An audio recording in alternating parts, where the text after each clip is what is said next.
tumbling all night. Woke up in the morning, didn't know right from wrong.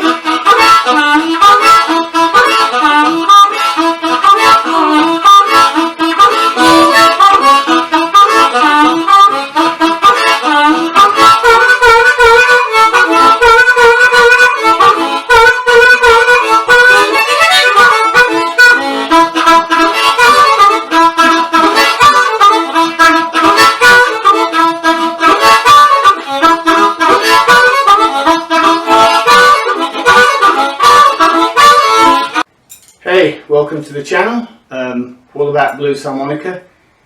Today I'm looking at a tune called Rollin and Tumblin. Muddy Waters, I believe.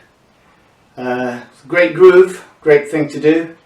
It's pretty simple, and people teach it different ways. I'm going to show you my way today and how important it is.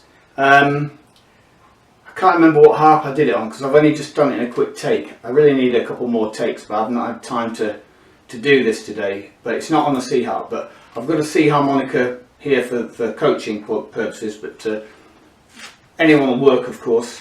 It's just where you're going to hear it. So if you've got a C harmonica, that'll help. Okay, so this little riff, 2 draw to 3 draw half step bend. Now I'm going to just pop a 1 draw there, and then 2 draw all the way down, bring it up to 2 draw, 3 draw half step, and then you can use maybe 3 blow to give it a chord, or go back to 2 draw.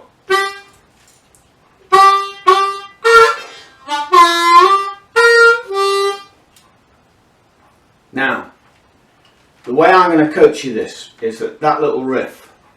If you hear what I'm doing there, it's all about if you play other instruments. I mean, I'm a multi-instrumentalist anyway, session play everything, so it doesn't bother me. But if you're aware of other instruments, you might well hear other people, like resonator guitars, or if you've ever had the opportunity to play with a guy in a Hammond organ with the Leslie speaker. And I've mentioned this on other videos. Get like a little cone in it, you get this little drone sound. You can get it on a resonator, or well, on anything, open tuning when you get in the overtones, and you get like a little talk. It's really hard to explain, but it's in there. You hear it off the Leslie speaker when it winds up, or you hear the oscillation when you go on the B3, Hammond B3 organ, wah wah wah wah wah, you get this little, like a grind. Okay? Now, what I'm demonstrating here is at the front of the video is I'm aiming to do that. So you're hearing that wad of sound, you're hearing a sustain. Bearing in mind I'm not using, the ideal thing to do that with if you're playing solo is obviously a delay pedal. So when you put a chord out there, it sits around for a while, okay? But I'm showing you how you would work that up, because you're trying to get this block of sound into a monotonous groove. A lot of people play it like,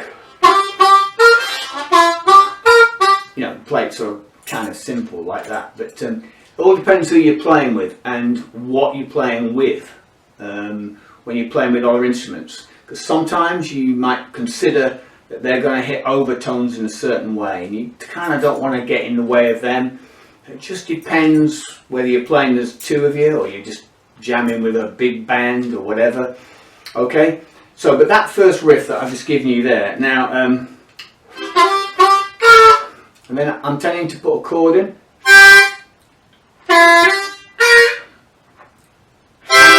and I'm either playing a chord. I'm not always tongue blocking. And the next little bit where you go, excuse me, so 6 blow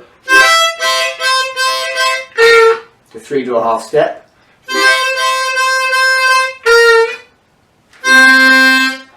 and you might want to put a tongue block there. La da da da da da. This next bit.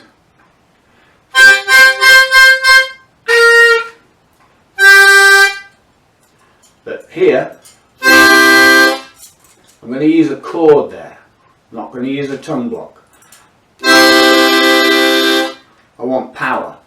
This is why, you know, your marine band style harmonicas come in very useful here, as opposed to the ET. I mean, I like all the harmonicas, they're all great, but particularly when you want to do that, you're not going to go, which is great, you're going to go, you want that really lovely richness, give it power. Okay, and this is not a tune to mess around with, it's a tough tune, it's a tune to attack it with plenty of attack. If you're not ready for that yet, perhaps not do it.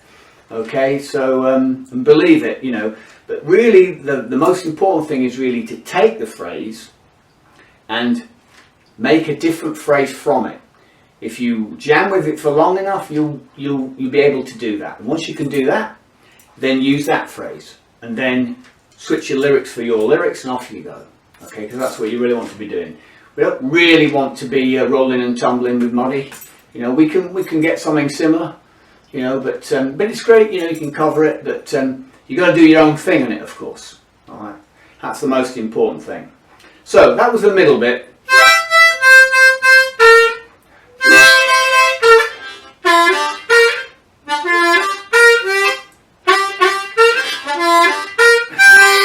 Notice I'm using a. I'm trying to create a sustain through it. Yeah, I'm not going to chop it off. Okay, you got some facility when you've got a delay pedal with you. That's you know, you're mic'd up using a delay pedal. That gives you some scope. So when you're, it's going to hang around. Not as important when you're playing with a band, because of course they're going to sustain behind you, aren't they? They're going to put that platform down for you. So it's really not essential. But most of the time, we're playing with one person, or playing on our own, or we're working with tracks or whatever. Certainly through the pandemic, anyway. So, you know, there's other things that you've got to employ. So, if you can take anything from this video, look how I'm using sustain, trying to create a block of groove. And so that then I can work on overtones. You probably can't hear it even acoustically, but you can get them if you work at something and stay in it for long enough, you know? That's the other thing. And then the last little bit of it, la da da da.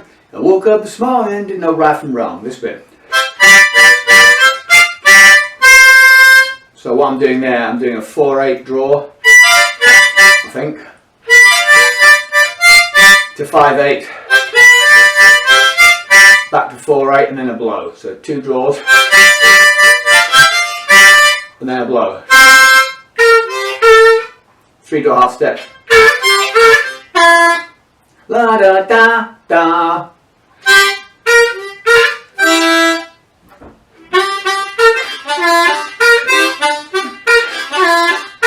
Very simple.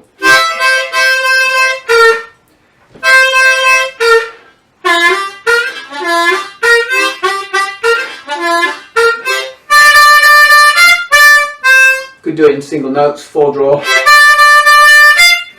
going to 5 draw, back to 4 draw, then to 4 blow.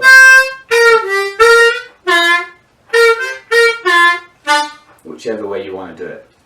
And you'll see there's millions and millions of different variations. It's not one that's correct. This is just the way I go about it, okay? So that's the basics of it. Very simple. I'm not going to treat you to, you know, suck eggs or anything. You should be good enough to look at what I've just shown there, just in if you can get the basics down. And then just go away and work with it. And as you can see there, all I'm doing, see, I'm using that anywhere I can, to create space. I'm constantly in my head, I'm thinking sustain, sustain, sustain, sustain, sustain. It's very difficult because you've got to put it in the pockets, and sometimes you've got to adapt notes from one thing and another. But that's generally the rule I've got at the moment. That's sort of things that I coach on. So that's kind of the Harpo, the healer school of playing, starting out on playing this kind of vehicle. Okay, get me for lessons on Harpo the Healer Wicks, and there's podcasts and one thing and another that you can check out on my site. And as always, I catch you on rebound. Rollin and Tumblin all night. Rollin and Tumblin all night.